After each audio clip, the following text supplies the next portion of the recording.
These are the best attack strategies for every Town Hall level in 2026. Let's break down each attack after the recent balance changes to help you 3-star any base. Before we jump into the attacks, here are the army comps for Town Hall 2 to Town Hall 13. All of these attacks will work very well in 2026 no matter the base. Most of these will have army links that you can find in the description. However, you may also consider using my creator code to support me and the channel. Taking us off at Town Hall 14, we have the Hydra clone army. This is very strong and easy to use regardless of the base. So to start this attack off, we're going to be using the queen on one side with her giant arrow and action figure, and on the other side, we're running the royal champion with her rocket spear and electro boots. This is going to be enough in order to carve out two different sides, which is going to make it so much easier for our dragons and dragon riders to work right through the middle. That is all that we really need to do. Now we have the minion prince with his meteor staff, as it provides that additional damage, which is always incredibly nice. Otherwise, we also have totem spells, and we're using those specifically to prevent too much damage. But as you can see, as we move in, we delay the battle blimp. That way we can use the Minion Prince's Dark Orb, the Eternal Tome, and Healing Tome while the blimp is flying through as it gets close enough to the town hall, pulling all those traps. And then we use our clone spells and the rage spell to get those super yays all cloned up, doing a ton of damage while the dragons and dragon riders are just working around. You can use your totem spells to distract defenses like the air defenses or scatter shots, etc., and just protect as many of your dragons. Having totem spells is not the end all be all, but it's incredibly nice and it's much better than having an additional clone. Otherwise, as long as you've cleared a majority of the core and possibly the town hall as well, obviously with the clone blimp, you should be able to 3-star most of the time. At Town Hall 15, Root Riders reign supreme. It's still a very strong troop due to their ability to break walls effortlessly and can work regardless of the base type. So to kick things off, we're going to use the Royal Champion. Now, in this case, we are running the Royal Champion with the Frostflake instead of the Rocket Spear. The main reason here is that we are not using the Eternal Tome. So we're basically using this to add additional survivability for our Root Riders. This does come at the cost of not getting nearly as much value from our Royal Champion charge, but that's not really what we're doing. All we're doing is setting up funneling. So we're using our invisibility spells every 4 seconds, and once that all goes away, we can use the recall spell. This allows us to get a really nice amount of pathing, and that's all that you're trying to do. You can use a few super barbarians in order to clear trash buildings. That way, what you're able to do is use the barbarian king, who has the snake bracelet and the spiky ball equipped, give him a ton of HP, so that way he's able to funnel one side.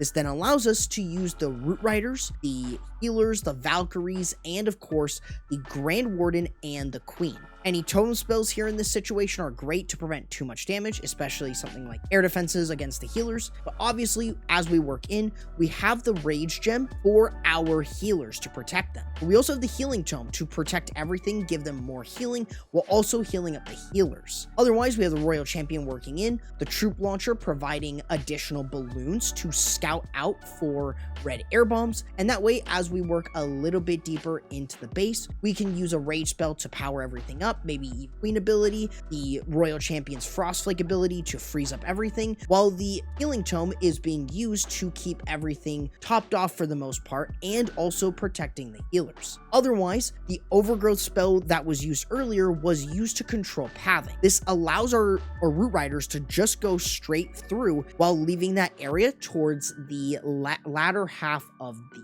attack. Otherwise, this is really going to be overkill, and it will allow you to get 3-stars quite easily as long as you know when to use that overgrowth, which should be done as your Root Riders are entering in, so that way you are given more time to clear out other areas before that becomes active again. Otherwise, you should be able to 3-star with Root Riders. They are incredibly strong at Town Hall 15 and should be a no-brainer if you want to 3-star consistently, or even hit up and hit a Town Hall 17. Over with Town Hall 16, we see the Dragon Rider Totem Army. Thanks to those totem spells, Dragon Riders and Inferno Dragons have a much more protection and can easily clear through with the support of the Warden and Minion Prince. Now, for an attack like this, we want to start off with the Royal Champion on one side of the base. This is mainly used to clear out defenses, hence why we're using the Rocket Spear and Seeking Shield. Over on the other side, we're using the Archer Queen with her giant arrow and the action figure trying to snipe down any air defenses and sweepers if possible. But that way, we have two sides of our funnel with the Siege Barrack and the Queen moving on one side, with the dragons right the way through the middle after the Royal Champion sets up another funnel. The Minion Prince and the Warden are going to be there to support, while you have totem spells being used to protect your Dragon Riders as they work towards the core, where you can use a Dark Orb to slow down defenses even more, while you also have the Warden's Eternal Tome and Healing Tome to protect everything. The tome spells are there to kind of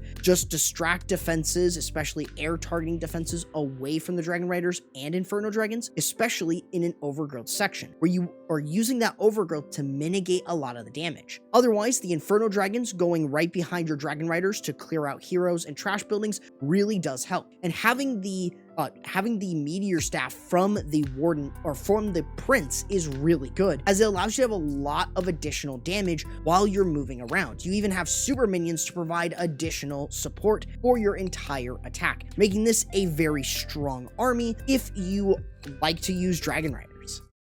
At Tunnel 17, we see Neon's Mass Electro Dragon Army. With the additional use of totem spells, this enables your push to 3-star any base, no matter if it's compact or a bit spread out. Now, similar to Dragon Riders, we want to set up funneling. However, we're using 2 to 3 Electro Dragons on one side of the base, which is going to be enough to clear out a funnel, with the Archer Queen being used on the other side with her giant arrow to snipe down any air defenses and sweepers. We're also using an Electro Dragon there in order to cut off the funnel, but we're also using the Barbarian King and the Siege Barrack in order to make sure that our heroes are moving across. Keep in mind that we want to prevent the CC from luring, so we're using the heroes away from the CC. This allows our Electro Dragons to move right up through with the Minion Prince and the Warden as they work in. Having the Meteor Staff allows additional damage even while being distracted, but that way we can use a Rage and the Eternal Tome and Healing Tome as we work into the core. Tome spells should be used in order to distract defenses, while we have the Dark Orb being used to slow down a ton of defenses, all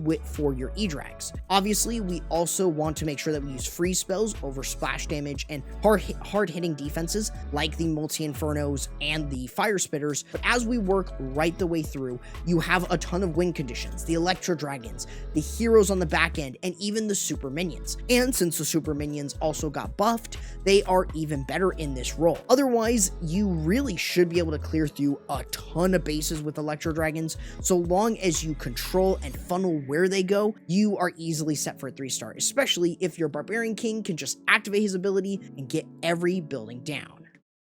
Finally, at Tunnel 18, we see the Mass Thrower Army. With the recent defensive nerfs and a thrower buff, we're seeing them easily clear bases directly from one corner, making it the easiest and best army to use right now.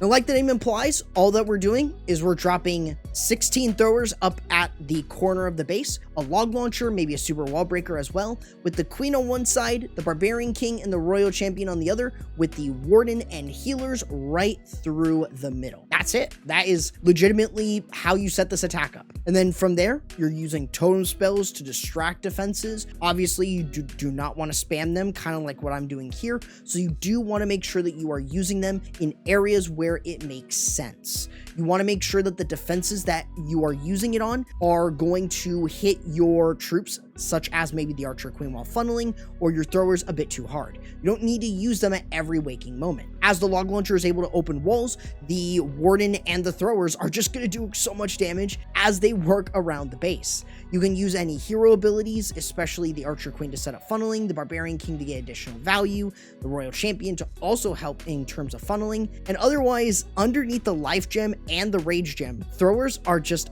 almost unkillable. Unless you are just not paying attention, they are impossible to kill because of how much HP they have. They have 4,100 HP at max level. They're doing almost 1,000 damage per hit. They're basically almost unstoppable, and they have a long range of 6 tiles. So they are just incredibly powerful. And as long as you're able to kind of get them through quite reliably, they're gonna 3-star. Either way, this was going to be a thrower section anyways, but you have a lot of options other than mass throwers, where you can also run Fireball, you can run a Warden Walk, or a Queen Warden Charge. Throwers are just incredibly strong right now, and you should 100% be using them, but if you want something easy and reliable, especially for CWL, this is the best army right now in the game that realistically uses throwers.